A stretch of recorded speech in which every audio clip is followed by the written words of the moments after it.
Hello sa lahat, ako po si MJ and welcome sa panibagong episode ng aking vlog.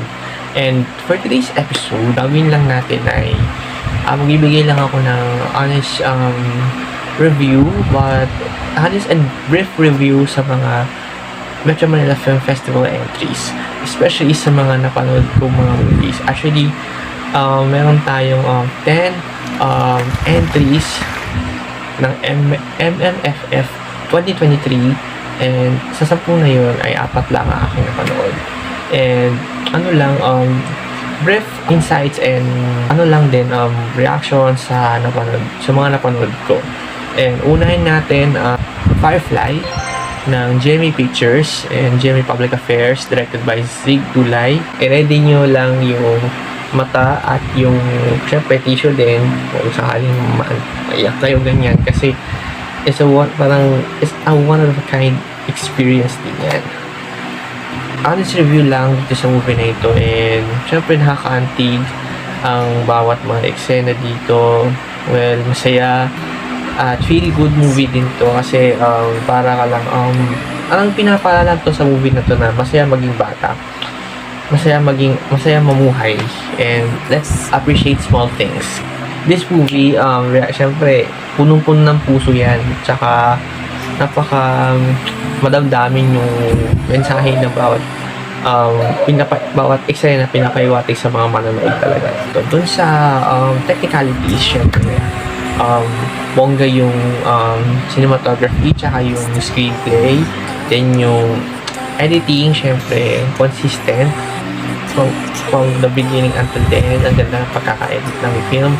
Then yung sa syempre what I like more about this film is that di lang siya tinanghal na best picture, kasi sinocase dito yung ganda ng Bicol region, especially Mount Mayon, Mount Bulusan. I don't know kung Mount Bulusan ba yung pangalawang tourist destination, correct me if I'm wrong. Then yung Tikaw Island, syempre, na may kuweba doon na puno ng mga alitap-tap or firefly. Then also maganda talaga yung firefly. And although I honestly hindi ako naiyak, pero masaya, nakaka-good vibes din yung movie na ito, tsaka sulit at saka napaka-solid yung movie na ito.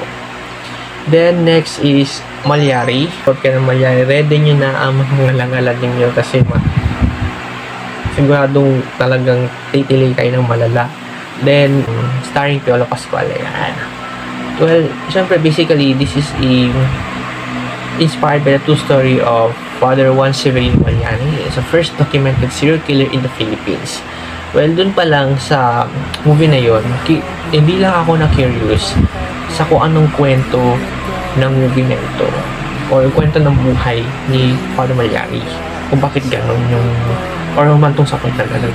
But also, feature dito yung dalawa pang dimensions or generations ng Malyari. And also, kinuwento dito kung bakit humantong sa point na ganon, bakit ganon yung ginawa niya. And also, reaction ko lang dito, syempre nakakatakot din, tsaka a lot of thriller, suspense, then may mga light moments din syempre na talagang nakakagaan din. Alam nyo, honestly, although gusto ko itong tapusin, pero sinumpong ako ng aking ihi nung time na nanonood ako sa sinihan doon. Actually, patapos na yun. Then nung after ko umihi, I decided na hindi ko na tinuloy, kasi wala akong kasamang papunta sa sinihan na pabalik ko. Kasi nakakatakot talaga. First time ko na manood ng sine, tas horror pa. So yun, honest insights ko lang dito. Cinematography, superb, napasok, bongga. Tapos editing as well, yung casting, pagkakaportray ng mga characters, tsaka yung special effects, visual effects. Siyempre pag sa mga horror, ganyan, technicalities talaga, especially the visual effects, yung mga castings, yung mga supporting cast na gumanap ng mga small roles, especially yung mga multo, mga mythical creatures na talaga namang pasok na pasok sa banga, lalo na pag horror talaga. And sulit na sulit yung bayad niya dito, pero nga sa case ko, ayan, hindi ko na napili kasi mahirap pala ang mag-isa. Akala ko ikaw ay akin. So, pag ganitong horror movie talaga, pag single na katulad ko, kailangan sana may kasama na ako. Sana all may jowa, sana all mahal. The next, Gumburza. Ayan, from Dante Rivero, Cedric Juan, and Enchong D, directed by Pepe Jocno. Handa ang iyong puso't isip para matuto sa mga pangyayari na naganap during that Spanish colonization na pinakita mismo sa movie na ito. This movie is perfect na din to sa mga students na lalo-lalo na sa mga elementary and high school students na talaga namang pinag-aaralan nila ito sa history subject. And also, dahil na rin sa Majoha issue, story lang yan. Kaya siguro nagkapang sila sa ganito sa movie na ito para ipaalala sa atin lahat kung ano nga ba ang naging contribution ng Gumburza sa ating lipunan at sa ating mga forgotten heroes na rin siya.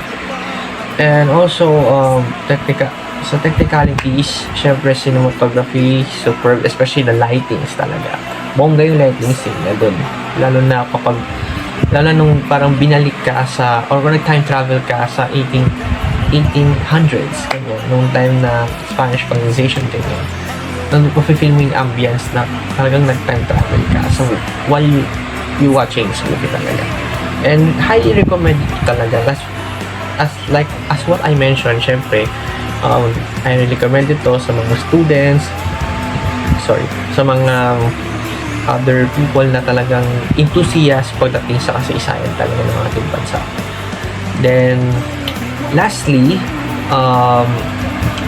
what I like about most is the casting, especially sila Enchong D, yung mga ibang mga actors and actresses doon na talagang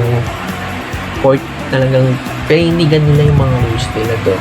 And also yung si Cedric Juan, talaga shoutout kay Sir Cedric Juan as hailing for Best Actor ng Gabi ng Parangal. And also, this movie was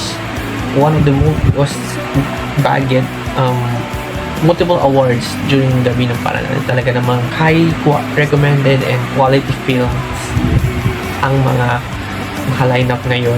Isa na rin to ang Gumburza talaga. Isa to sa mga masasabi kong ang tawag nito, inulit ko tong movie na ito kasi talagang I'm so curious about this talaga, and talaga namang umuus yung emosyon, punong-puno ng puso talaga tong movie na ito. Syempre, Rewind by Dingdong Dantes and Marian Rivera. Well, kung manonood kayo ng Rewind, maghanda kayo ng panyo at tissue.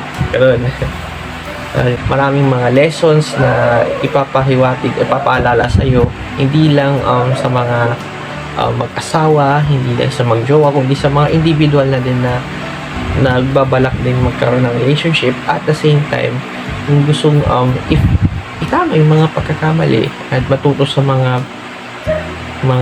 matuto sa past, ganyan, sa mga nakaraan, ganyan.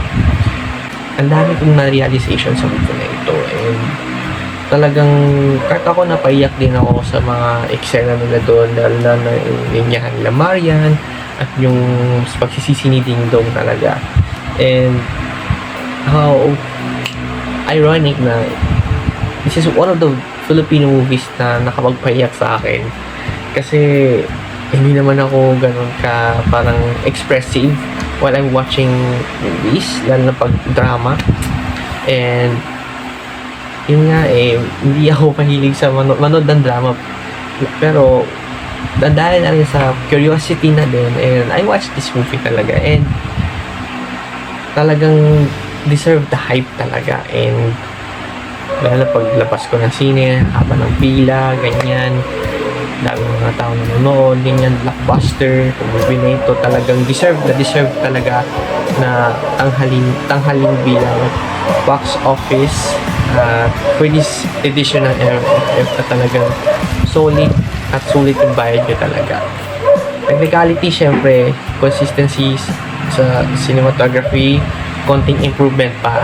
Star Cinema, hopefully, mas pag-improve pa kayo when it comes sa syempre sa cinematography, pag gantong genres, dramas, and anything talaga.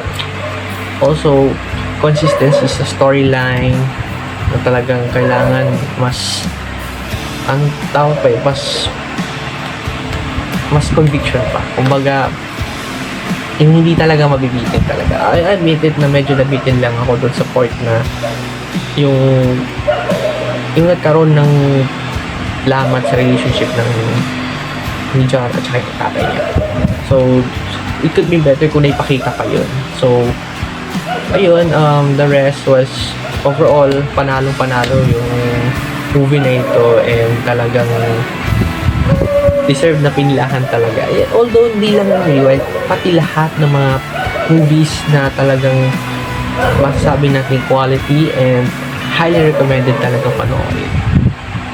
So ayun, that's it to my video and to my episode for today, and big shoutout na din sa mga 4 na movies na na-mention ko kanina, lalo sa mga cast and crew, sa mga actors at actresses na bumuo ng kanilang mga na part ng kanilang mga movies. Masasabi ko lang, the best, and sobrang napaka-solid yung pagkakagawa ng mga pelikula ninyo, at talaga namang tinangkilig ng masa talaga.